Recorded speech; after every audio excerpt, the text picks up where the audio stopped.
d'Isgard où il affrontait des monstres. Il voyait beaucoup de ces cristaux. Il le regarde et sourit. C'est ridicule. Il peut le bouger facilement. Et en même temps, il est content. Car peut-être il va pouvoir avoir de l'énergie démoniaque en détruisant cette chose. Alors il met un coup puissant au cristal.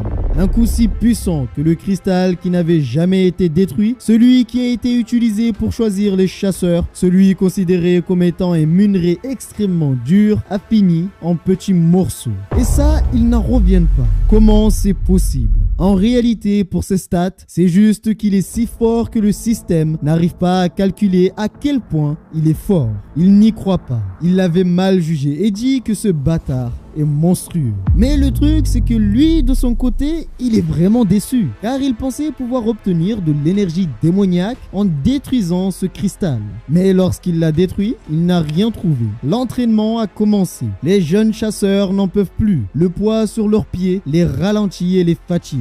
Et dans tout ça, ils doivent monter 6000 marches. Alors que les autres galèrent, il y a un fou qui prend un réel plaisir dans cet entraînement. Il court comme s'il n'avait pas de poids. Le pire, c'est qu'il trouve que son corps est léger. S'il avait son énergie démoniaque, il aurait volé sans problème. Pour lui, l'entraînement de l'enfer des chasseurs est assez sympathique. Et au comparé aux Aeons d'Isgard, il préfère largement l'uniforme militaire. Le plus important, c'est le repas. Il était choqué. Toute cette nourriture à sa disposition. Qui plus est, de la bonne nourriture. Pour lui, c'est la belle vie. Dans tout ça, on leur a expliqué qu'ils avaient du temps libre, ce qu'il trouve incroyable. Il lui avait dit qu'il avait droit à une salle informatique dans l'établissement, équivalent aux salles de gamers qu'on peut trouver en ville. Et tant qu'on ne fuit pas les locaux, ils ne vont pas les embêter s'ils finissent leur programme. En réalité, en venant ici, il avait pensé prendre la fuite de temps en temps pour aller s'amuser. Mais il se rend compte qu'ici, c'est le bonheur. Il a la possibilité de s'entraîner. Il lui donne des plats délicieux. En plus, il le paye gracieusement. Sans oublier le fait qu'il lui donne du temps et la possibilité de jouer à ses jeux. Alors, il court à grande vitesse. Il est heureux. Le camp est incroyable pour lui. L'entraîneur n'y croit pas. Comment est-il arrivé aussi vite? Arrivé au bout, il s'arrête et lui dit: c'est tout? L'entraîneur se demande qui est ce mec. Normalement, la montée prend 1 heure.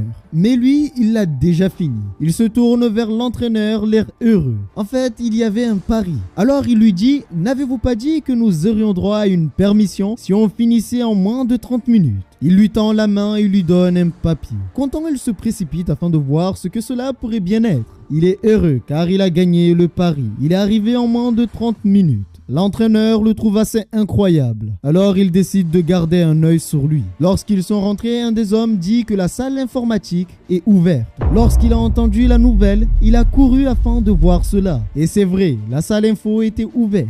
Il est soulagé. Il faut savoir que dans ce monde, la majorité des donjons disparaissent lorsque les monstres ont été tués. Mais il arrive que certains ne disparaissent pas. Et ceux qui ne disparaissent pas sont utilisés pour l'entraînement, pour expérimenter toutes les sortes d'environnements à l'intérieur des donjons. Car ces derniers changent tous les jours. Ils sont terrifiés. Un ordre vient de tomber. Ils vont devoir en faire un. Il leur annonce que la recrue avec le score le plus haut recevra 2 nuits et 3 jours de vacances. Mais le truc, c'est que tout le monde est effrayé, sauf un fou qui se trouvait dans le groupe. Kim Min-ju dit que c'est super. Il est content pour cette récompense. Voici à quoi ressemblent les donjons d'entraînement. Mais personne n'est vraiment rassuré, sauf l'autre taré. Les préparatifs sont prêts et ils les ont ramenés. Ils ont ramené des choses. Ils vont libérer dans le donjon d'entraînement des monstres. Ce sont des hounds, des chiens ou plutôt des loups. Mais pas n'importe lesquels, puisque ces derniers sont extrêmement puissants. Les hommes sont terrifiés, mais Minold ne réagit pas. Pour lui, c'est comme voir de simples fourmis passer devant lui. En réalité, non, il les voit plutôt autrement. Pour lui, ce sont des chiens, des petits maltais et des chihuahuas. C'est comme ça qu'il les voit. Un homme leur dit: recrue, pourquoi êtes-vous effrayés? Il leur demande de former former des équipes de 4 pour rentrer dans le donjon transformé. Et pour pouvoir revenir, chaque équipe va devoir battre un monstre en moins de 1 heure. Ils vont leur fournir une armure produite avec l'unique but de les protéger. Bon, il a été mal fait et celui-ci est lourd. L'avantage, c'est qu'il peut protéger. Faut pas trop demander non plus. Il remarque que ces derniers ne sont absolument pas efficaces, ni confortables. Ces derniers ont été conçus seulement pour la défense. Il dit au lieutenant s'il arrive à battre ces monstres, pourra-t-il enlever cette chose?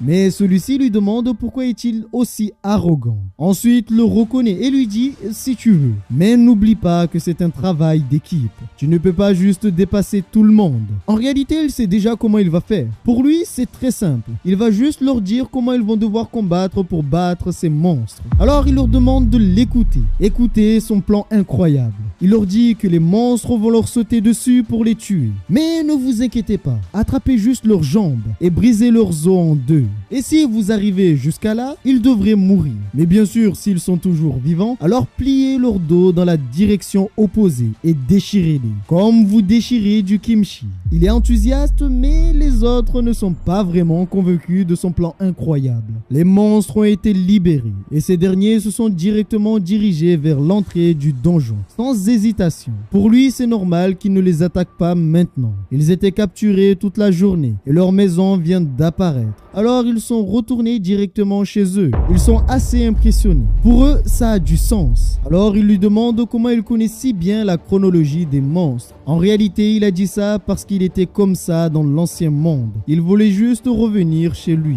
C'est le moment. Il est l'heure pour eux d'entrer dans le donjon. Et lui, la seule chose qui l'intéresse actuellement, c'est se débarrasser de cette armure. Car pour lui, elle est absolument inutile. Le lieutenant demande à l'équipe d'entraînement de se préparer. Ils doivent contrôler la situation si les choses dérapent trop et protéger les recrues en cas de besoin. Lorsqu'ils observent, ils voient un groupe déjà en place. Mais lorsqu'il fait un peu attention, il a reconnu Kim Min-joo. Et celui-ci est assez heureux, comme à son habitude, mais aussi pressé. Pour lui, c'est la recrue qui a montré la puissance la plus incroyable cette année. Et les monstres les ont vus. Minold, lui, il les a aussi vus, mais ne dit rien. Il attend qu'ils passent à l'action. Il sait qu'il peut en finir très rapidement avec eux, sans que personne ne s'en rende compte. Mais le souci, c'est que les autres n'en tireront aucune expérience. Alors il essaye d'être un peu plus prévenant. Il leur dit que les monstres arrivent, mais ils ne comprennent pas qu'est-ce qui arrive. Alors il leur dit, votre colis arrive. Ce sont les monstres. Ils sont en panique. Mais Minold gère assez bien la situation et leur dit, ne vous inquiétez pas.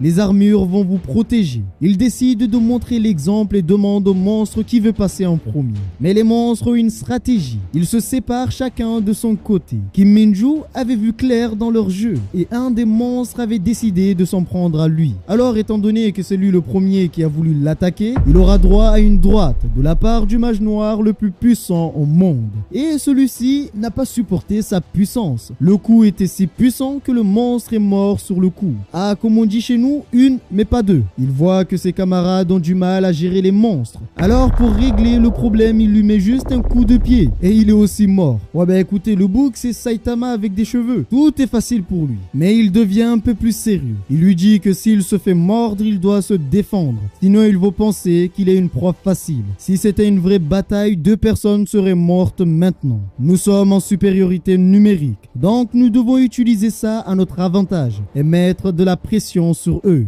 Il a pris la place de chef de l'équipe et un monstre vient d'arriver. Alors il leur dit de lui mettre la pression. Il sera surpris et ils pourront l'attaquer. Les entraîneurs sont vraiment impressionnés. Normalement les recrues comme ça ne peuvent rien faire une fois qu'ils sont paniqués. Mais on dirait bien que grâce au commandement de Kim Min-joo, ils sont sortis de leur panique. Ils se demandent si c'est vraiment une recrue. Si ce n'est pas un sergent du corps des chasseurs qui serait retourné dans le passé pour son enrôlement. Normalement c'est possible que dans les romans. Mais à vrai dire, je me demande si Kim Min-joo n'a pas vraiment cette capacité-là. Voyager dans le temps. Il a pu voyager entre 2 mondes. Alors pourquoi ne serait-il pas capable avec sa magie de voyager dans le temps? Le plus impressionnant, c'est qu'il n'a pas essayé de régler le problème avec sa force. Il a préféré les aider à se renforcer et à surmonter leur peur. Il a su commander en étant ferme et correct, tout en coopérant avec eux. Pour eux, Kim Min-joo a eu le meilleur score, alors il se présente à lui et lui dit qu'ils peuvent sortir désormais.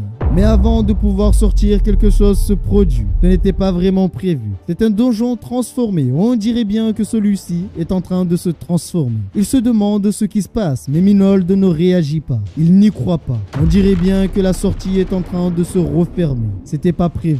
Bien, je vous avoue que je commence à prendre plaisir à vous couper au bon moment. Je commence à être mauvais. Ah ben je commence à être manipulateur et calculateur au fil et à mesure que je vous propose du contenu. Eh bien je suis un pirate après tout. Alors franchement de mon côté je m'attendais à ce qu'il rentre dans le donjon et commence à dégommer un peu tout le monde. Mais là franchement j'ai été quand même surpris. J'ai été surpris du fait qu'il est sorti de sa zone de confort. Il sait qu'il est le plus fort et qu'il peut gérer la situation en 2-3 mouvements. Mais il a préféré aider son équipe à progresser. Et ça c'est vraiment intéressant car depuis le début on a vu qu'il n'était pas vraiment sérieux et à chaque fois il faisait les choses un peu à la rigolade quoi. Mais voir un peu de sérieux venant de lui, ça fait vraiment plaisir. Bien sûr ne vous inquiétez pas pirates, la suite arrive prochainement. En espérant que la vidéo vous a plu, n'hésitez pas à donner votre avis, votre ressenti en commentaire. Prenez soin de vous pirates et n'oubliez pas que nous sommes des pirates et rien ne peut nous arrêter. Même le redoutable mage noir.